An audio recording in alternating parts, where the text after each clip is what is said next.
हमारा आज का क्वेश्चन है, क्षैतिज तल के एक बिंदु ओ से, क्षैतिज तल पर कोई बिंदु है ओ से 20 मीटर ऊंचे भवन के शिखर का उन्नयन कोण, यानी यहां से खड़े होकर हमने एक भवन का शिखर देखा। ये हमारा भवन हो गया जिसकी ऊंचाई कितनी हो गई, 20 मीटर ऊंचा हमारा भवन है।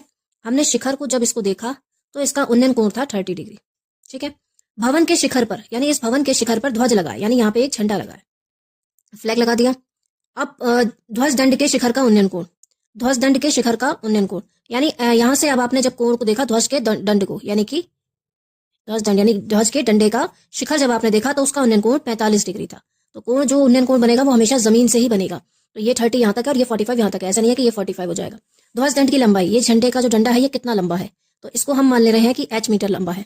ठीक है, और बिंदु ओ की भवन के आधार से दूरी, ये बिंदु ओ जो है भवन से कितनी दूर है, तो ये हमने मान लिया बिंदु ओ कितनी दूर है, x मीटर की दूरी पर है। अब हम क्वेश्चन कैसे शुरू करेंगे, यहां लिखेंगे माना ध्वज दंड की जो लंबाई हमने मानी है वो हमने मानी है h मीटर, और बिंदु O की भवन से दूरी जो हमने मानी है वो हमने मानी है x मीटर। ठीक है, अब दो ट्रायंगल है हमारे पास, इसे मान लीजिए ABO और इसे CBO। ठीक है, ये हमने मान लिया ABO और ये बड़ा वाला CBO। दो ट्रायंगल है, एक ये छोटा और एक ये बड़ा वाला। ट्रायंगल ABO में ये लंब है और ये आधार है, तो किसका संबंध होता है, tan थीटा का, लंब बटे आधार। लंब है AB, आधार है OB। अब थीटा हमें कितना दे रखा है, 30 डिग्री। AB कितना है 20, OB कितना है x। tan 30 की वैल्यू होती है 1/√3, 20/x। x की 1 से मल्टीप्लाई कर दीजिए और 20 की √3 से, तो x की वैल्यू तो आ गई 20/√3, यानी जो बिंदु O है वो भवन से 20√3 मीटर की दूरी पर है। अब यहां हमारा दूसरा ट्रायंगल है CBO,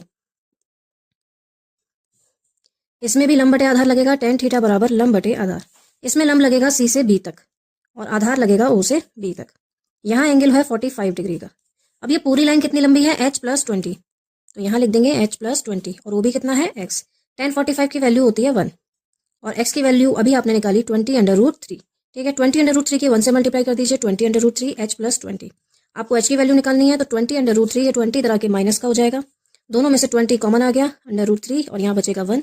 यही हमारे h की वैल्यू हो गई। अगर क्वेश्चन में √3 की वैल्यू दी होती कि आपको 1.73 पुट करनी है तो फिर आप यहाँ पे √3 की वैल्यू 1.73 लगाते। ठीक है, फिर इसके बाद हम लिख देंगे अतः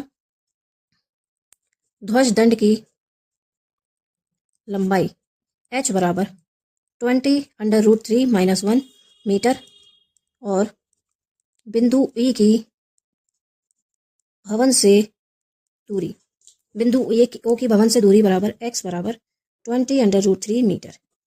ठीक है, आई होप